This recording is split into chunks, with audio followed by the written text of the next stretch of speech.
BFM Business, 500 millions d'Européens, avec Euranet Plus. Yann-Anthony Noguès. Bonjour et bienvenue à Bruxelles pour ce nouveau numéro de 500 millions d'Européens, toujours dans ce magnifique studio du Parlement européen. Vous avez aimé le plombier polonais, vous allez adorer le plombier mexicain, colombien, pakistanais, japonais ou australien. On va parler du TISA, ces négociations sur un accord de libéralisation des services. Avec nous, Jean Quatremer, bonjour. Bonjour. Vous êtes correspondant de Libération, auteur du blog Coulisses de Bruxelles, ici dans la capitale européenne. Vous êtes le plus grand spécialiste des questions européennes. Vous avez fait, à vous tout seul, chuter une commission européenne. Vous êtes la référence avec le Financial Times. Qu'est-ce que le TISA ? Non mais je suis... s'il commence par une flatterie, oui, moi je perds mes moyens. Le TISA, vous voulez dire l'acronyme anglais ? Oui. C'est un accord international de libéralisation des services qui est négocié depuis 2013 et dont Wikileaks en 2014 a révélé une partie des documents de négociation. Et c'est incroyable qu'on soit lancé dans une telle négociation parce que quand même les services, c'est le truc qui a à chaque fois porté malheur à l'Europe, à chaque fois. Il est trop fort, parce que je pensais le sécher en fait là-dessus, parce que je pensais que Jean Quatremer ne connaissait pas vraiment le TISA, parce que personne ne connaît le TISA. C'est donc l'accord sur le commerce des services, ACS, connu sous son acronyme anglais TISA pour Trade in Services Agreement. Bonjour Viviane Reding. Bonjour. Vous êtes luxembourgeoise, ancienne commissaire européenne. Vous avez déjà eu dans cette émission. Vous êtes eurodéputée aujourd'hui de la famille PPE, le Parti populaire européen, et vous êtes rapporteur sur cette question. On vous a fait un cadeau en vous confiant ce dossier parce que le TISA, apparemment, on nous le présente comme le dossier encore pire que le TTIP, le TTIP ou le TAFTA, enfin l'accord de libre-échange avec les États-Unis. C'est un des plus gros dossiers que ce Parlement aura à traiter.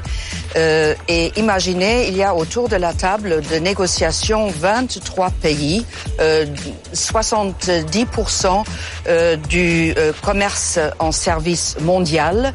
Et ce n'est absolument pas un traité sur la libéralisation.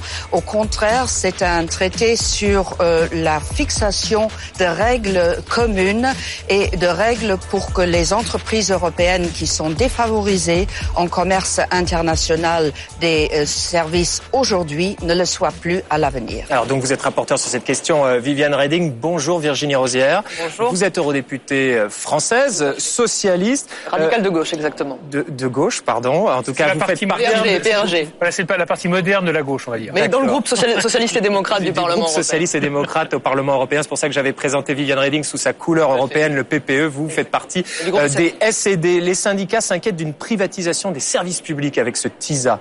Est-ce que vous aussi ? Oui, c'est toujours une question qui se pose. Quels sont les secteurs qui sont ouverts justement au libre-échange et donc à la concurrence totale ?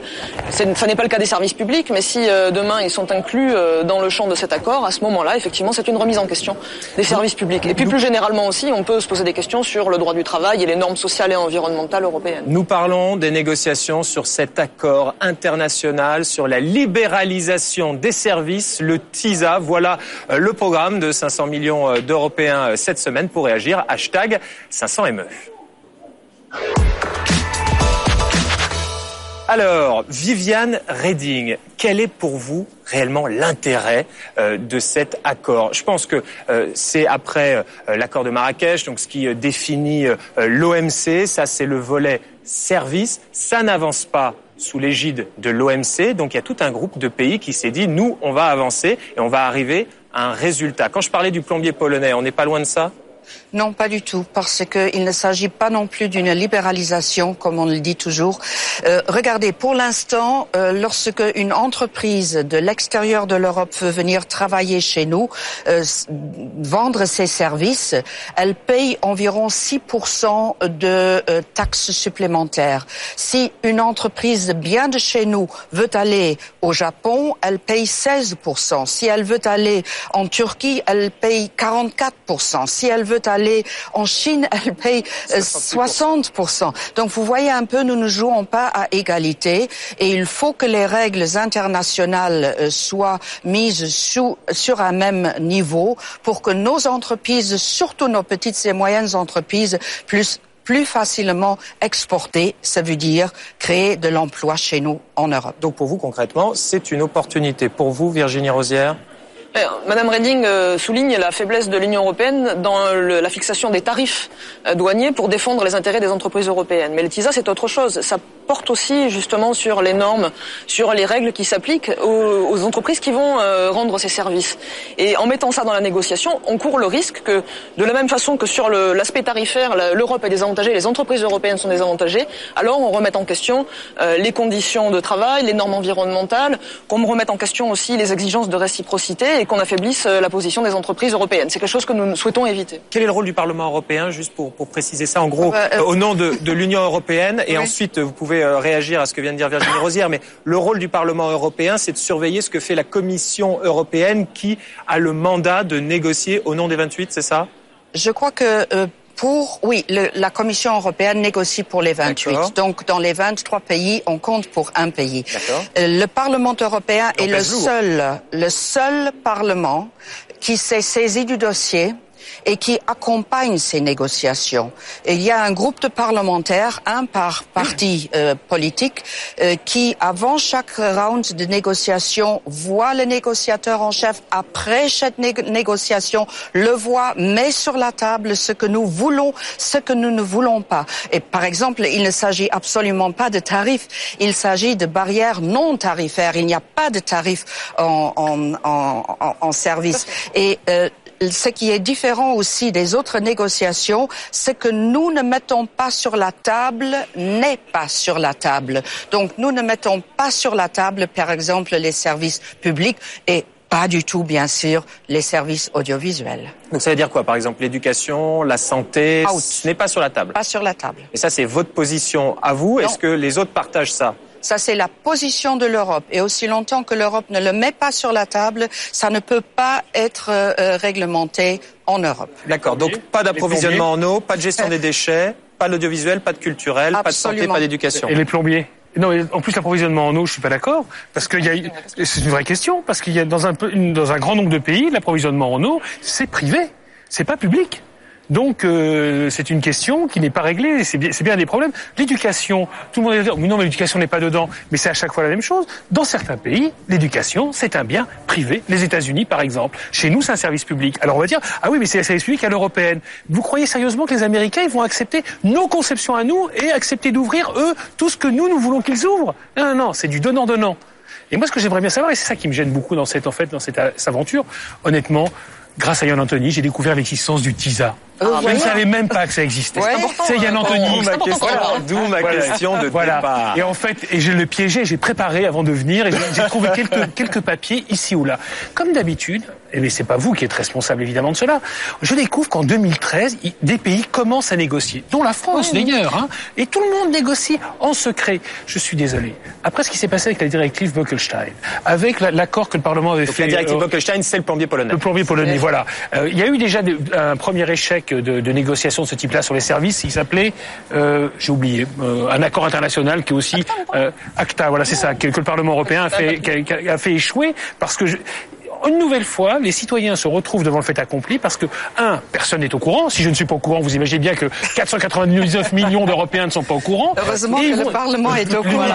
L'unanimité de Jean 99. Je suis à Bruxelles. Non, mais je suis à Bruxelles, c'est-à-dire que j'en ai pas entendu parler. Et à chaque fois, on découvre au dernier moment qu'on est en train de négocier quelque chose. Et comment on l'a découvert ? On l'a découvert à travers Wikileaks, il y a un an et demi, Mediapart en France. Et apparemment, alors ça, il faut que vous nous expliquiez ça, Virginie Rosière et Viviane Reding, il paraît que le document de négociation, là j'ai juste mes fiches à moi entre les mains, j'ai pas le document, il paraît qu'il est dans un coffre-fort ici au Parlement européen et qu'il ne peut être sorti parce que il y a un accord de confidentialité, il y a un copyright de droit américain sur ce document et qu'il ne peut pas être communiqué sauf autorisation.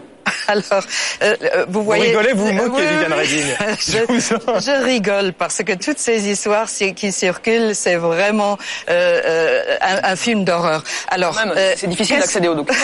Alors, concrètement, le nouveau Parlement, en été 2014, il a dit clairement à la Commission que nous voulons être à la table de négociation indirectement en étant en contact direct avec le négociateur en chef, B, disposer de tous les documents, ce qui n'était pas le cas avant. Ça, je le concède, pas tout le reste à Monsieur Quatremer. Alors, nous avons les parlementaires qui sont dans la commission qui s'occupe de ce dossier en 100% des documents. J'ai demandé, et le Parlement l'a demandé, que tous les parlementaires, donc aussi vous, parce que vous n'êtes pas dans la commission y afférente, donc vous n'avez pas... Virginie Rosière connaît bien le dossier, mais elle fait partie de la commission qui s'en charge. Deuxièmement, la commission a mis en ligne le mandat de négociation et le rapport de négociation et la liste des engagements pris ou pas pris par la Commission européenne au nom des 28. Donc, vous voyez, vous n'avez qu'à aller... Donc, visiblement, il y a la transparence totale sur ce dossier, mais en tout cas, a priori, personne ne le connaît. Mais je grossissais le trait. Les parlementaires européens ont accès à ces documents, mais dans des conditions qui sont extrêmement contraignantes, dans une salle, effectivement, dans laquelle on est isolé, on n'a pas le droit, on doit consulter le document sur place, on peut pas les emporter pour les travailler, donc on les contraint. C'est vraiment des conditions très difficiles, de travail très difficile pour accéder à ces documents. Donc les spécialistes du Parlement européen peuvent y consacrer du temps, mais c'est vrai que pour l'ensemble des députés, c'est quelque chose d'extrêmement contraignant. Mais c'est un progrès par rapport à ce qui existait avant, mais c'est très insuffisant. Et puis surtout, on a très peu de transparence vis-à-vis de la société civile. Alors je ne mets pas du tout en doute les intentions de Madame Reding, mais non, sur le mandat de négociation. Mais je parle de l'avancée des négociations. Les rapports de négociation sont en ligne. Mais regardez ça avant de parler. Nous demandons une transparence accrue. C'était le cas, par exemple. Mais oui, mais à ce moment-là, vous voyez, en commission marché intérieur, nous demandions des choses simples dans les négociations, en particulier une transparence la plus grande possible vis-à-vis de la société civile, des citoyens qui sont directement concernés par ce traité. Eh bien, peut-être que c'est quelque chose que vous poursuivez, aller en ligne. Mais vos collègues en commission marché intérieur ont voté contre ces dispositions, comme ils ont voté contre une définition précise des services publics pour éviter qu'ils soient ouverts à la libéralisation. Alors peut-être que, sans doute, vos positions sont, je le souhaite, je l'espère, sont plus en ligne avec les nôtres. Mais vos collègues en commission marché intérieur n'ont pas du tout été sur cette ligne. Je sens que le débat s'anime. Si vous êtes médecin, si vous êtes pharmacien, si vous êtes notaire, expert comptable, architecte, huissier de justice, dentiste, avocat ou commissaire, priseur, je pense que vous avez envie de rester avec nous, les autres aussi, pour nous retrouver après la pause, parce qu'on va se demander si cet accord TISA peut déréglementer les secteurs réglementés. En gros, toutes ces professions pourraient devenir, selon certains, il y a Viviane Reding qui dit mais non, mais selon certains, toutes ces professions pourraient devenir des vendeurs de services, des commerces comme les autres. Est-ce le cas? C'est ce qu'on va voir juste après la pause. BFM Business, 500 millions d'Européens, l'émission qui va voir ailleurs. BFM Business, 500 millions d'Européens, depuis le Parlement européen à Bruxelles.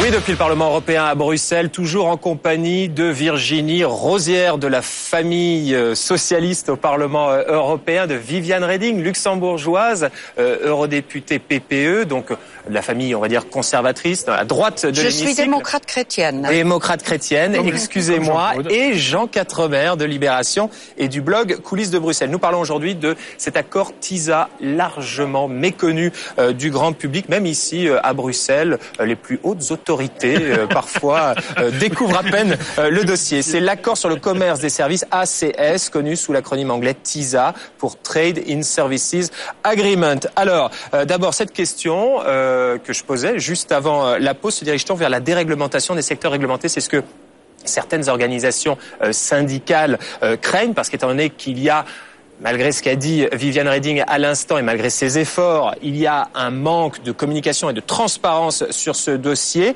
et certaines professions qui ont des buts d'intérêt public, donc on parlait des médecins, on parlait des pharmaciens, des notaires, des huissiers de justice, des dentistes, des avocats.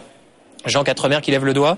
Oui, c'est curieux parce qu'on est en train de rentrer déjà dans la mécanique de l'accord, qu'est-ce qu'il y a dans l'accord, etc. Je pense que c'est la question qu'on doit d'abord se poser, c'est celle de l'opportunité de cet accord.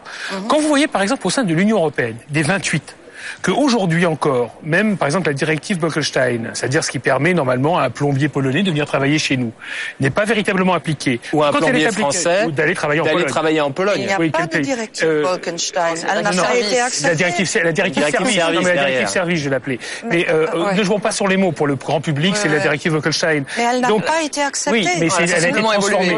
Que cette directive aujourd'hui, par exemple, permet aussi... Mais il n'y a pas de directive. Vous parlez toujours d'une directive qui n'existe pas. Je parle de la directive qui libéralise les services. Ça a ouvert les services. Oui. Et aujourd'hui, elle permet à des employeurs indélicats qui vont bien au-delà de cette directive d'employer illégalement un certain nombre de travailleurs européens.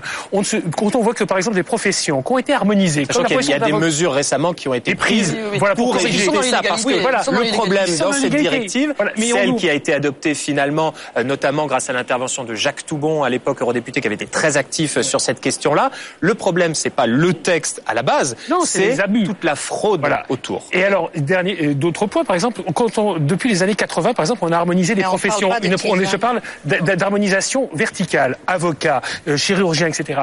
Aujourd'hui, un avocat, contrairement à tout ce qu'on nous a vendu dans les années 80, peut pas partir de France pour s'installer en Belgique. Il doit repasser des examens. C'est d'une complexité extrême. Et là, maintenant, on veut libéraliser des services à travers la planète entière. Faisons d'abord un bilan au sein de l'Union européenne avant de s'amuser à ouvrir. C'est la folie absolue. Vous n'avez pas l'air contente. Non, je suis horrifiée parce que normalement, je respecte beaucoup le journaliste qui est en face de moi, qui normalement a étudié avant de parler. Alors, pour ceux qui écoutent à la radio et qui ne regardent pas à la télévision, le journaliste en face de Viviane Reding, c'est pas moi, c'est Jean Quatremer. C'est Jean Quatremer. Alors, on ne parle absolument pas de la libéralisation des services. On parle de l'accès au marché. Et là, les Européens, les industries du service européen sont défavorisées parce qu'ils ont tellement de tarifs de barrières non tarifaires quand ils vont à l'étranger qu'ils ne peuvent pas exporter leurs services. Ça devient trop cher.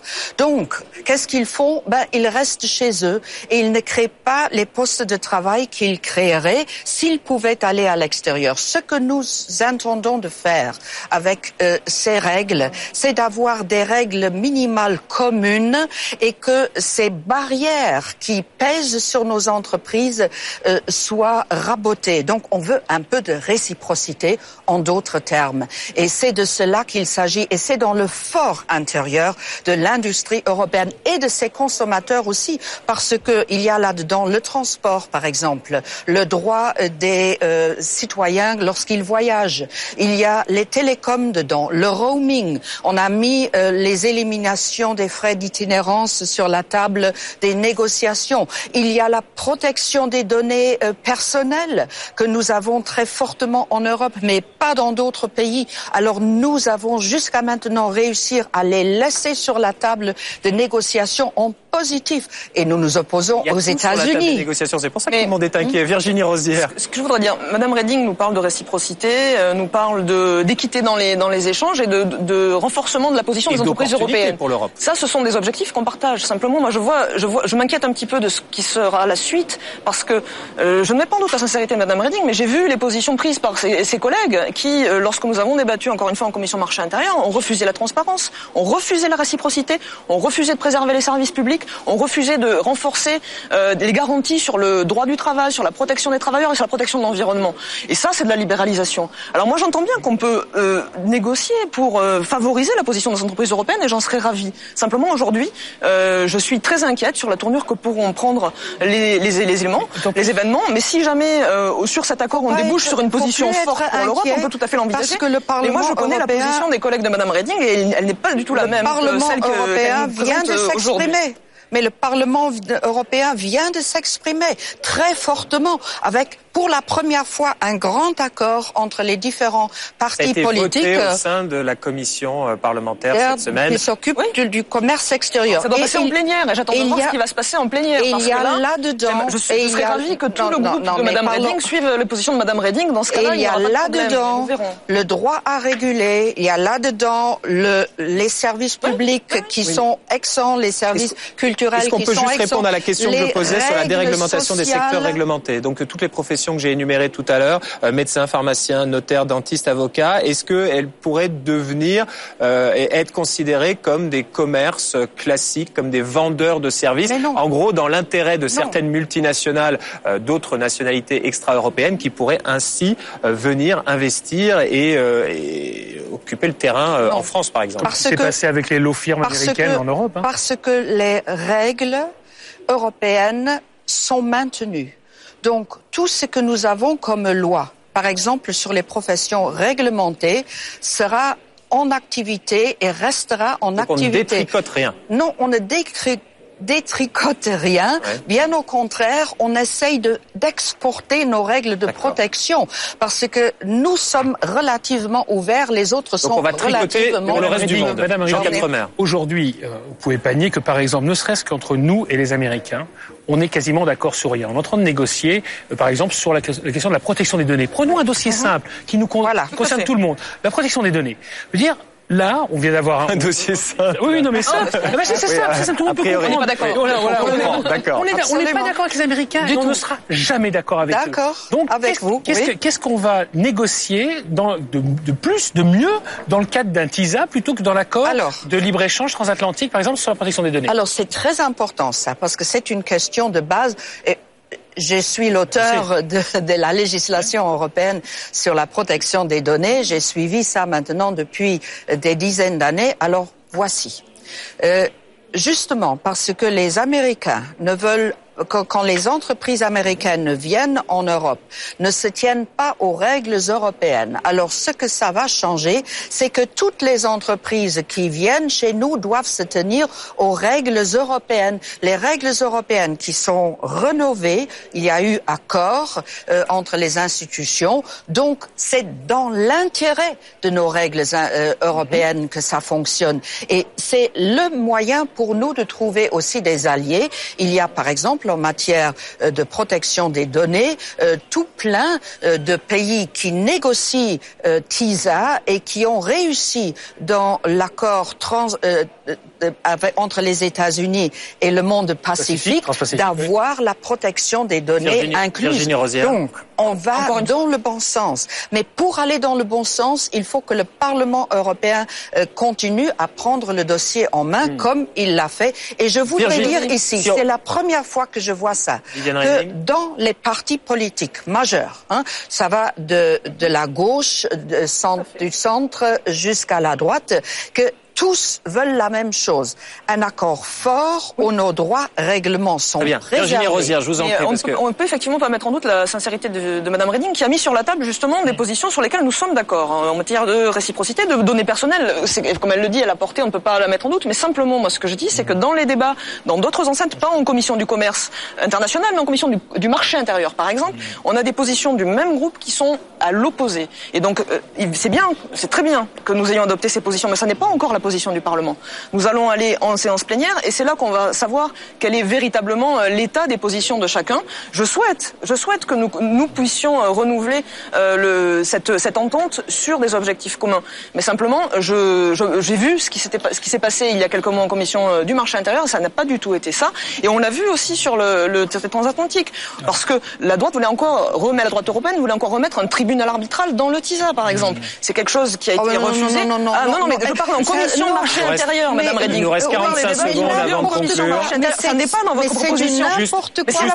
C'est la position qui a été tenue par vos collègues. Il nous reste une trentaine de secondes. Que faut-il retenir en 10 secondes, Viviane Reding, de cet accord TISA? C'est pas encore un accord, qui est en négociation. Le Parlement européen fait son travail dans l'intérêt de l'industrie, du commerce et dans l'intérêt des citoyens. Il faut suivre le Parlement Virginie Rosière. Les positions que nos groupes, dans le cadre du travail de Madame Reding, donc ces positions de réciprocité, de transparence, d'état de droit, de préservation des normes sociales et environnementales, si nous avançons dans ces objectifs-là, à ce moment-là, nous pourrons continuer et le Parlement aura une voix forte. Mais moi, je dis attention parce que là-dessus, si jamais nous ne sommes pas forts et si le Parlement ne tient pas sur ces objectifs-là, ce sont les entreprises européennes qui sont en danger. Vous avez compris un peu ce qui se passe maintenant? J'ai vaguement compris, oui, un petit peu. Je dirais, moi, il faut arrêter avec ces accords. Même si, à terme... Il faut arrêter avec les accords. Ce type d'accord-là, pourquoi? Pas d'accord. Parce qu'aujourd'hui, clairement, les citoyens européens sont inquiets. À raison ou à tort, je n'en sais rien. Là, il y a une inflation d'accords de tous les côtés. Le TAFTA, le TISA, le machin, le truc. On dit on libéralise. Les accords ont plusieurs noms, parce que le TAFTA, c'est aussi le TTIP. Exactement. Et donc les gens sont confrontés à tous ces accords, ont l'impression qu'on ouvre grand les frontières à un moment où les gens ont besoin de protection. Ils ont ce sentiment-là. vous pouvez considérer l'écarter d'un revers de main. On peut pas. Je vois bien tous les jours. Je n'écarte jamais les gens parce que ce sont mes électeurs, les gens. Vous savez, je ne les accorde jamais. Je les écoute. Encore une fois, c'est pas vous que je vise, c'est les institutions européennes. Que les institutions européennes arrêtent. Viviane Reding, eurodéputée, chrétienne démocrate, luxembourgeoise, d'avoir été avec nous. Merci Virginie Rosière de gauche d'avoir été parti radical de gauche. J'avais bien compris. Je me souviens pas ce que c'est que le Jean Quatremer de Libération qui reste avec nous parce que on va maintenant entendre Politico, Courrier International et on va parler de l'Europe sur le terrain. Enfin, je dis maintenant, juste après le journal. À tout de suite. BFM Business, 500 millions d'Européens, l'émission qui va voir ailleurs. BFM Business, 500 millions d'Européens, avec Euranet Plus. Yann-Anthony Nogues. Merci de nous retrouver toujours à Bruxelles dans ce studio du Parlement européen pour cette deuxième demi-heure de 500 millions d'Européens. Maya Delabaume nous a rejoint. Bonjour Maya. Bonjour. Notre contributrice dans le cadre de notre partenariat avec Politico. De quoi allez-vous nous parler dans vos coulisses de l'Europe ?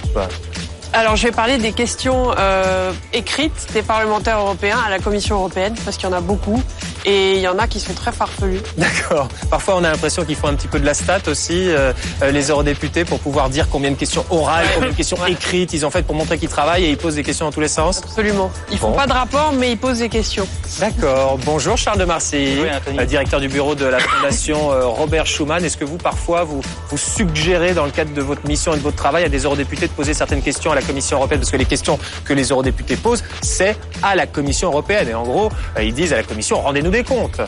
Les lobbyistes le font. Le font d'un point de vue un peu technique. Nous, on ne fait pas spontanément, mais j'espère que quand ils lisent nos documents, ça leur porte quelques réflexions et que donc ils posent des questions aussi en réponse à ce que la Fondation Robert Schuman peut parfois suggérer. Voilà. Et puis Jean Quatremer de Libération et du blog Coulisses de Bruxelles est toujours avec nous dans cette deuxième demi-heure. Donc les coulisses de l'Europe avec Politico, la revue de presse européenne avec notre autre tout précieux partenaire Courrier International. On sera rejoint en ligne de Paris par Éric Scholl, le directeur de la rédaction de Courrier, et puis l'Europe sur le terrain, et on va parler de certaines incongruités, certaines choses un petit peu particulières qui sont faites avec l'argent de l'Europe. Voilà, les coulisses de l'Europe, la revue de presse européenne.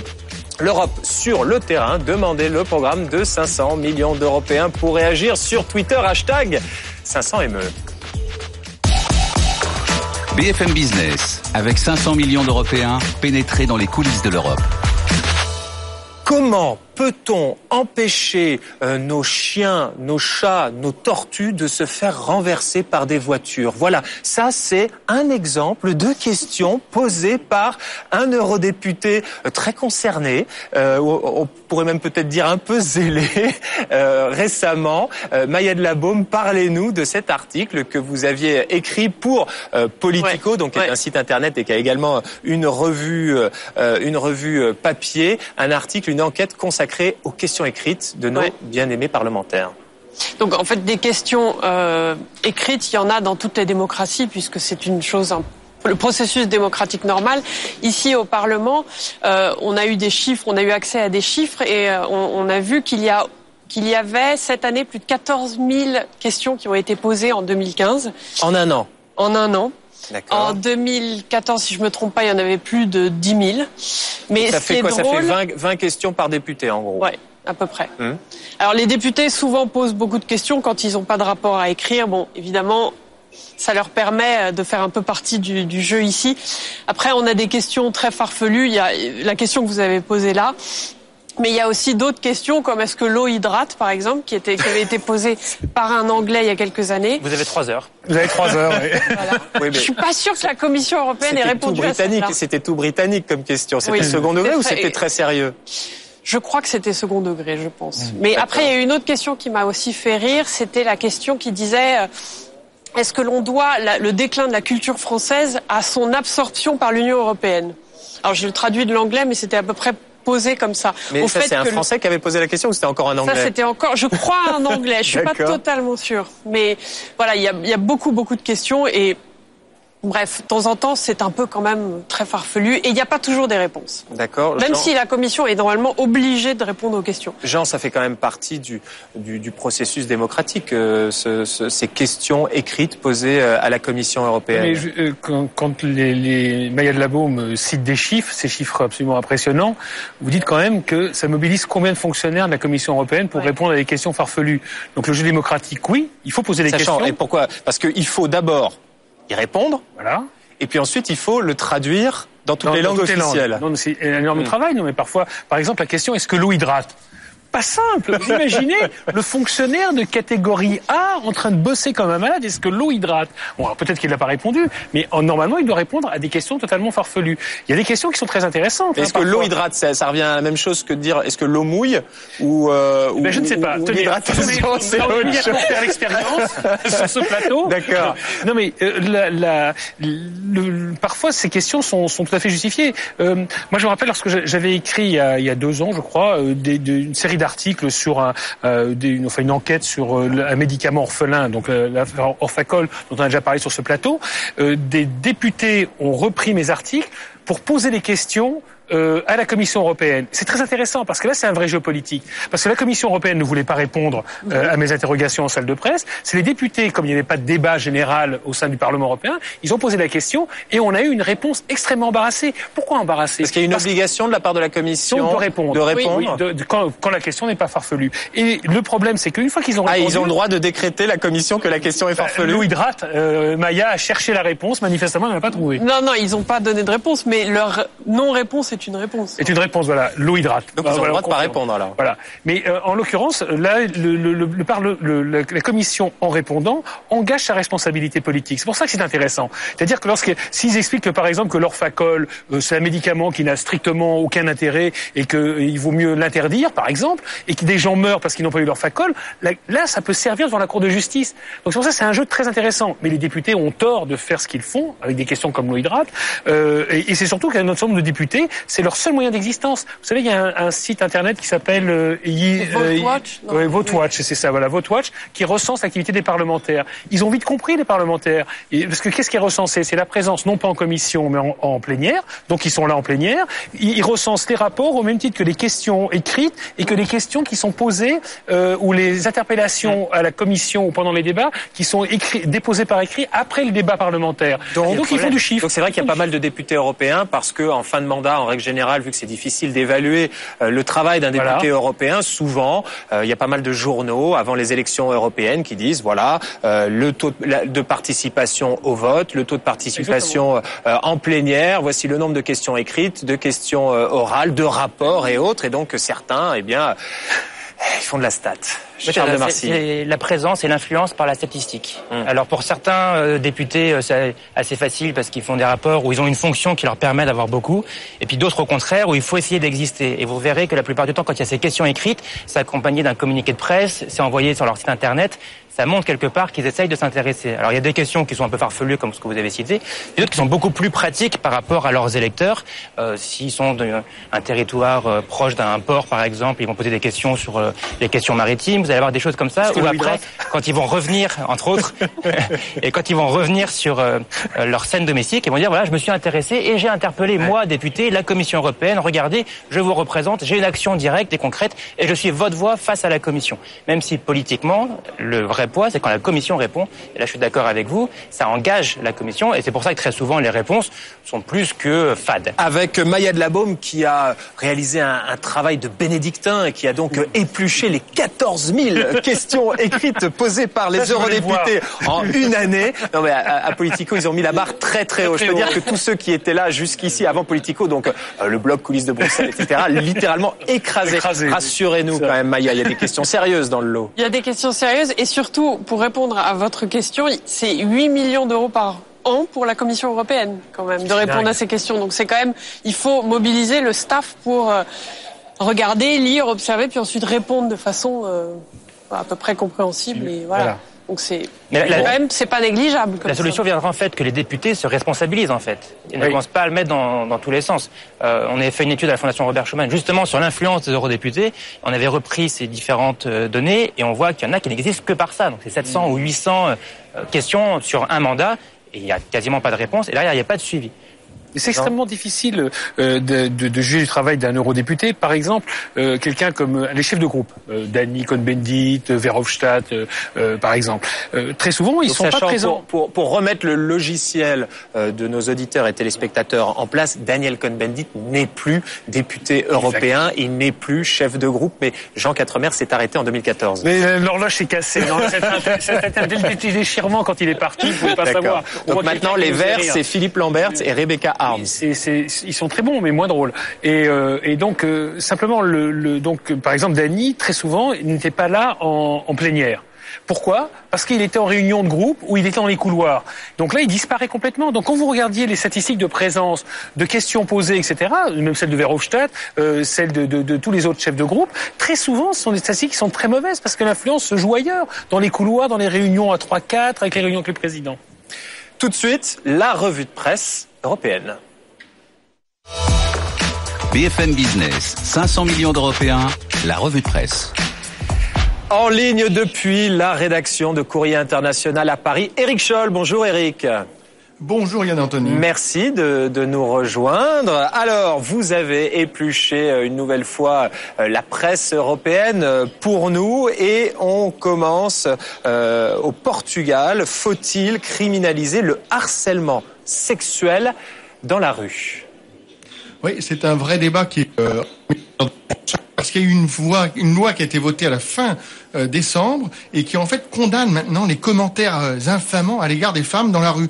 Et les condamnations peuvent être assez lourdes parce qu'elles peuvent aller jusqu'à 3 ans de prison ferme. Alors autant vous dire que ça passe, disons que c'est très discuté dans la presse, en particulier l'Expresso par exemple qui dit oui, c'est nécessaire, cette loi est nécessaire. Et je vous cite le journal, ce qui est visé par nouvelle loi, ce n'est pas le commentaire galant, mais bien le harcèlement sexuel. Alors le journaliste fait beaucoup plus précis, il explique ce que c'est. Je vous parle de ces phrases si banales et grossières, telles que « je vais la baiser », qui sont une forme de harcèlement, dit-il. En face, on a un journal assez populaire, le Jornal des Noticias, qui lui estime qu'en fait cette loi ne changera rien. Ce qui est intéressant, c'est que la journaliste qui écrit ce papier, cet article, explique que, en tant que femme, je le confesse, je ne crois pas que la défense de mes droits et de l'égalité des sexes soit renforcée par cette loi. Ça ne veut pas dire qu'elle est contre une réflexion sur le sujet, bien au contraire, parce qu'elle reconnaît que ce machisme devient très ennuyeux, mais on voit que le débat se poursuit et la loi a été votée, je rappelle, c'était le 27 décembre dernier. Jean. Oui, j'avoue que je suis toujours partagé devant ces femmes qui vous expliquent qu'au fond, elles peuvent parfaitement manager le harcèlement sexuel, qu'elles peuvent parfaitement manager les attitudes violentes des hommes, etc. Manager, c'est gérer. C'est gérer. Ouais. C'est complètement faux. Je veux dire que si vous avez une loi qui dit qu'effectivement, vous pouvez pas dire à une femme dans la rue, toi, je vais te baiser, viens me sucer, etc. Je suis désolé. Oh là là là, Jean Quatremer, voilà. excusez, vous, Maya de la Baume. Ça rentre. Vous ne savez pas où elle mettait les pieds. Moi non plus. Et Charles de Marcy. Mais c'est des phrases qui sont extrêmement violentes et que les femmes entendent au quotidien. Mais si vous savez, quelque part, qu'il y a une loi, que, effectivement, elle sera peut-être pas appliquée, mais que c'est interdit, c'est vraiment interdit, c'est pas bien. Là, vous vous comportez différemment. Je dis pas que ça empêchera les gros lourds, les dragueurs, etc. d'intervenir. Je pense pas que ça changera le comportement des gens. Je pense qu'il y a une loi qui dit ça. Vous pensez vraiment ? Bien sûr, mais c'est comme si vous ne criminalisez pas, par exemple, un excès de vitesse en disant, si les gens savent qu'au-delà de 120, ils risquent de mourir, ils vont pas rouler au-delà de 120. Charles, vous en pensez quoi, vous?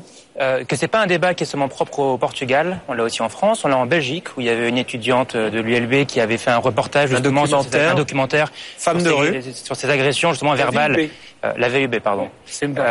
Et qui a mis justement le problème. Et on a aussi le problème à Cologne, qui en partie, il y avait la dimension agression sexuelle physique, mais aussi les agressions verbales, et qui a un peu une réflexion de fond à avoir, pas seulement sur certaines catégories de population, mais vraiment au terme de la société dans son ensemble. Et je pense que ce type de lois vont dans le bon sens, même si elles sont difficiles à mettre en place et à appliquer. Au moins, il y a une dimension symbolique. Direction les Pays-Bas maintenant. Éric, Haro sur les centrales belges.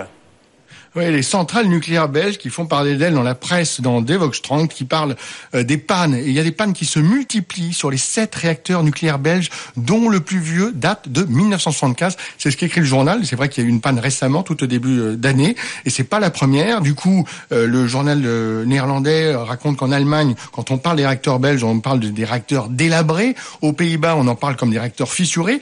Et alors, ce qui est drôle, c'est que le journal hollandais reflète bien les peurs qu'il y a en ce moment à cause de cette rumeur. En cas d'accident, le vent dominant du sud-ouest pousserait les particules radioactives vers les Pays-Bas.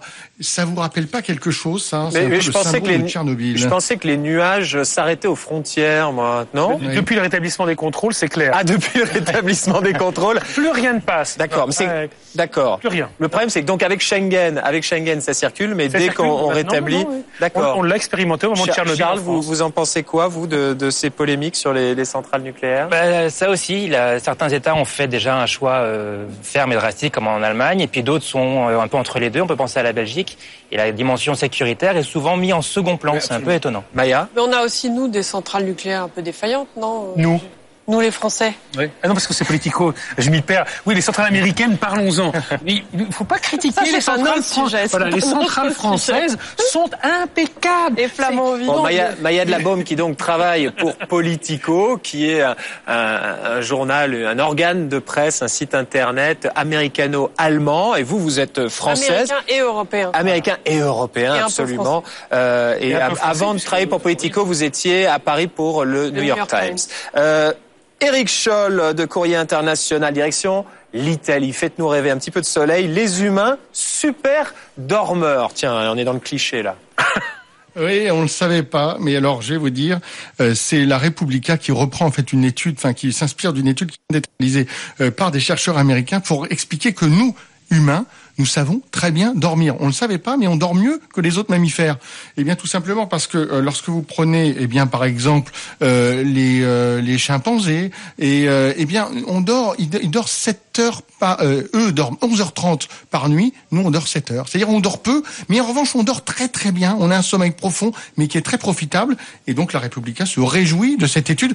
Il y a une petite chose amusante. Un des 2 auteurs de cette étude a quand même passé 2000 heures à regarder dormir des orang-outans pour faire cette étude. Et parlons des animaux qui dorment debout sur leurs jambes. Vous imaginez, nous, debout, en train de dormir?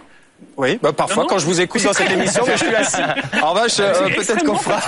C'est extrêmement. On sous-estime parfois des singes dorment accrochés à la branche, imaginez. Bon, je vous ai déjà vu, Yann Anthony, mais quand même, c'est pas simple. Nous dormons déjà vu, Yann Anthony, sans transition, la Grèce, Eric, les cabarets s'adaptent à la crise. Oui, 3 cures de rigueur au cours des 5 dernières années. Ça y est, cette institution que sont les cabarets en Grèce, c'est en tout cas ce que raconte le journal Tanea. Ces institutions que sont donc les bouzoukas, s'adaptent aujourd'hui à la crise. Alors comment ils s'adaptent? Tout simplement parce qu'avant, on y allait pour s'amuser, pour manger. Aujourd'hui, on y va grosso modo pour écouter un concert. Les prix ont baissé, les publics ont changé, et surtout ces cabarets qui ouvraient 3 jours par semaine n'ouvrent plus que 3 jours par semaine, quand avant ils ouvraient quasiment tous les jours. Et le journal conclut, et bien entendu, on n'y casse plus les assiettes et l'addition n'est plus aussi salée. Voilà, c'est-à-dire que on est maintenant passé dans l'ère des bouzoukias post-crise en Grèce. Bon, on est dans l'ère des bouzoukias post-crise en Grèce. Maya. Moi, je savais pas surtout que les Grecs étaient des grands consommateurs de cabarets. Je savais pas. Oui, non, moi non plus, parce que généralement, effectivement, ils font la fête. On casse de la vaisselle, mais maintenant, effectivement, ce sont des assiettes en carton, difficiles à casser. Et voilà, encore une fois, l'Europe, moins cher. Mais encore une fois, l'Europe est responsable de la disparition d'une tradition culturelle. Ça ferait l'objet d'une question d'un parlementaire. Voilà, grec. Voilà. Mais quoi qu'il arrive, de toute façon, on s'adapte toujours et la crise apporte des opportunités. Et puis chaque économie et chaque peuple. Les fabricants d'assiettes en carton sont très contents. D'accord. Bon, très bien. Merci beaucoup, Eric Scholl. Grâce à votre revue de presse et à cet article que vous nous avez trouvé, on a pu avoir cette analyse remarquable. Les fabricants d'assiettes en carton sont très contents. Eric Scholl, directeur de la rédaction de Courrier International. Merci beaucoup d'avoir été avec nous. À la semaine prochaine. Au revoir Yann Anthony, à bientôt. Au revoir Eric. Maya, Jean, Charles, vous restez avec nous juste après une courte pause. L'Europe sur le terrain. BFM Business, 500 millions d'Européens l'émission qui va voir ailleurs. BFM Business, 500 millions d'Européens, l'Europe sur le terrain. L'Europe sur le terrain, nous sommes toujours ici à Bruxelles en compagnie de Maya Delabaume, de Politico, de Charles de Marcy, de la Fondation Robert Schuman et de Jean Quatremer, de Libération et de Coulisses de Bruxelles. Il est toujours avec nous. C'est la forme aujourd'hui. On va parler de l'Europe sur le terrain. Ces 2 dernières semaines, on avait inauguré cette nouvelle chronique. On a parlé de choses très positives, la façon dont l'argent européen était bien utilisé sur le terrain, sachant qu'il n'est pas dépensé depuis Bruxelles directement, mais en règle générale, il est délégué aux régions et ce sont bien les collectivités territoriales ou autres qui le gèrent. Et on a vu, par exemple, au Danemark, on va parler un petit peu de ces fantaisies, après avoir parlé des questions des parlementaires européens, on a vu au Danemark, un Danois obtenir 100 000 euros. 100 000 euros pour construire une piste de ski sur une île parfaitement plate où il neige très rarement. Résultat, cette piste n'a servi qu'un seul jour sur toute une année. Même le propriétaire des lieux l'a avoué. Il n'en est toujours pas revenu d'avoir obtenu ce financement. Parfois, Jean Quatremer, c'est quand même du grand n'importe quoi. Mais on trouve des attributions de fonds européens assez étranges. Par exemple, j'avais été faire un reportage en Aquitaine et j'avais découvert que, par exemple, les fonds européens finançaient la formation d'œnologues femmes. Et donc, j'ai pas bien compris la dimension européenne. Alors, j'avais posé la question, mais pourquoi est-ce qu'on finance un programme pareil? Alors, c'est vrai, il n'y a pas beaucoup d'œnologues femmes. C'est un métier extrêmement masculin. Eh bien, on le fait parce qu'on veut promouvoir l'égalité de l'homme et de la femme en Europe. D'accord. Vous voyez, et donc tout est comme ça. Vous en trouvez tous les jours dans tous les domaines. Charles. Voilà, vous en trouvez aussi au niveau national, régional. Mais l'argent européen vous est pouvez pas rare. avoir que des choses. L'argent européen est rare. En plus, comment ils sont sur des lignes budgétaires qui sont sur le moyen ou le long terme, vous avez de temps en temps des choses comme ça, un peu des coups d'épée dans l'eau qui sont un peu ratés. Et puis vous avez aussi parfois des investissements sur 2, 3 ou 4 ans qui là aussi sont pas toujours opportuns au optimum. Et là, c'est aussi la responsabilité de l'Union européenne de pouvoir contrôler et s'assurer qu'il n'y ait pas des dérives. On le voit sur la PAC, par exemple, avec certains exemples qui montrent justement que vous avez 3 chèvres en Corse qui sont subventionnées, et ça pose un peu question. Et là, comme on joue avec la responsabilité est au niveau intermédiaire, les régions notamment, vous avez une certaine limite. Donc il faudrait peut-être plus de fonctionnaires européens sur le terrain. D'accord. Donc ça il serait le bienvenu, vous pensez, dans nos départements et dans nos régions. C'est cette responsabilité de pouvoir s'assurer que l'argent européen est dépensé à bon escient. Et moi, j'ai un bon sujet là pour Politico, les grands travaux européens inutiles. Là, je vous verrai bien. Moi, je préfère les projets farfelus. Voilà, c'est ça qui pourrait. Autre projet. On pourrait faire une joint venture entre Politico et l'IB. Une co-entreprise. On pourrait parler de ce terrain. club d'équitation, j'allais dire d'excitation. Ce club d'équitation, mais vous croyez pas si bien dire, en Espagne qui s'appelle le 7e ciel, enfin qui s'appelait le 7e ciel, qui a perçu un financement de 54 000 euros. En fait, c'est Open Europe, un think tank eurosceptique, on va dire euro-réaliste, euro-critique britannique qui les recense chaque année au moment où la Cour des comptes européenne plonge son nez dans les comptes européens et regarde le taux d'erreur dans le budget européen. Il y a Open Europe qui en profite et eux, ils épluchent la presse et ils regardent tous ces projets farfelus. Et le 7e ciel, ce club d'équitation, a perçu 54 000 euros, un club d'équitation d'un genre à part, puisqu'en réalité, il s'agit d'une maison close. C'est sérieux. C'est sérieux. C'est tout à fait sérieux. Présenté comme centre d'équitation. Centre d'équitation. C'est pas complètement. Il devait y faux. avoir quelques chevaux, en fait, mais c'était. Non, ça suffit. Voilà. bon, Et ça a été financé. Ça a été financé avec des fonds européens. Alors après, évidemment, sur les milliards qui sont en jeu, on s'amuse avec 54 000 euros juste parce que il n'y a pas encore de contrôle de Bruxelles. Proportionnellement, c'est très peu, donc vous avez comme ça quelques cas et on peut le mettre en avant des choses un peu farfelues, mais globalement, ça tient quand même la route. Mais est-ce que ça sert à quelque chose de dépenser depuis Bruxelles, que cet argent qui finalement part des caisses nationales, passe par Bruxelles, corresponde à certaines politiques pour revenir? Non. Mais c'est aussi le problème du budget européen, qui est un copier-coller du même budget depuis 30 ans et qu'on améliore à la marge. Et comme on a en fait des enveloppes, c'est de la même façon dans les fonctions publiques nationales. Ces enveloppes, il faut les dépenser. Et donc vous devez les dépenser en fonction de certains critères par rapport à la direction générale qui a obtenu cette enveloppe. Et là, ça pose parfois certaines réflexions. Mais c'est vrai qu'on s'amuse de ces dérapages, on va dire comme ça, mais au niveau européen, et c'est d'autant plus. Et pourquoi est-ce qu'on les pointe particulièrement du doigt? Mais seulement parce que l'Europe est beaucoup moins légitime, on s'est beaucoup moins approprié l'Europe, et donc nos États-nations, et donc on est moins pointilleux sur ce qui se passe chez nous. Regardez chaque année le rapport de la Cour des comptes française. Ouais, c'est une catastrophe. C'est une catastrophe. On finance tout et n'importe quoi. À un moment, en Belgique, qui est quand même le pays du surréalisme, ils avaient listé, il y avait une émission de télévision qui s'appelait Les grands travaux inutiles. Et ils avaient montré, par exemple, des autoroutes qui avaient été construites et qui n'aboutissaient nulle part. C'est-à-dire vous aviez un pont, puis d'un seul coup, ça s'arrêtait parce qu'il n'y avait pas le budget nécessaire. De même ici, comme vous avez le pays est divisé entre la Flandre et la Wallonie, lorsque vous dépensez 1 euro en Wallonie, vous dépensez 1 euro en Flandre et vous le dépensez n'importe comment. C'est un peu comme le budget européen. C'est le problème de ces délicats équilibres. À partir du moment où on est plusieurs, il y a 28 pays, on tente de distribuer de l'argent à tout et n'importe qui, et notamment à des maisons closes. Cela dit, chapeau bas. Moi, je dis chapeau bas au gars qui a monté le dossier. Il y a eu plein de dossiers. Par exemple, il y a des agriculteurs calabrais, je crois, qui avaient obtenu des financements européens sur les fonds de la PAC, ce que vous mentionniez tout à l'heure, Charles. Mais ils savaient qu'il y avait, c'était pour des vaches, mais ils savaient qu'il y avait une vérification par satellite, visiblement, des champs. Et donc, ils avaient mis des vaches en carton pour qu'on les voie. C'est l'opération Fortitude en 1944. Oui, absolument. On avait c'est à peu près ça. Des faux chars en plastique pour tromper les Allemands. Ou l'armée chinoise. Ils sont forts. Ça peut être ça. Ils peuvent être très forts. Mais là, évidemment, on parle de Margoulin. Et donc, c'est pas une généralité pour les fonds européens. Quand je dis qu'on parle de Margoulin, merci Jean Quatremer, correspondant de Libération, auteur du blog Coulisses de Bruxelles, d'avoir été avec nous. Merci Maya Delabaume de Politico. Merci beaucoup Charles de Marcilly, directeur du bureau de la Fondation Robert Schuman ici à Bruxelles. On remercie encore au passage notre complice Éric Scholl, directeur de la rédaction de Courrier International, et merci beaucoup à toutes les équipes du Parlement européen dirigées par Pascal Simard qui ont mis en son, en lumière, en images cette émission. Quant à nous, on se retrouve la semaine prochaine pour un nouveau numéro de 500 millions d'Européens, même jour, même heure. D'ici là, bonne fin de week-end et tous à l'écoute évidemment de BFM Business. BFM Business, 500 millions d'Européens, l'émission qui va voir ailleurs.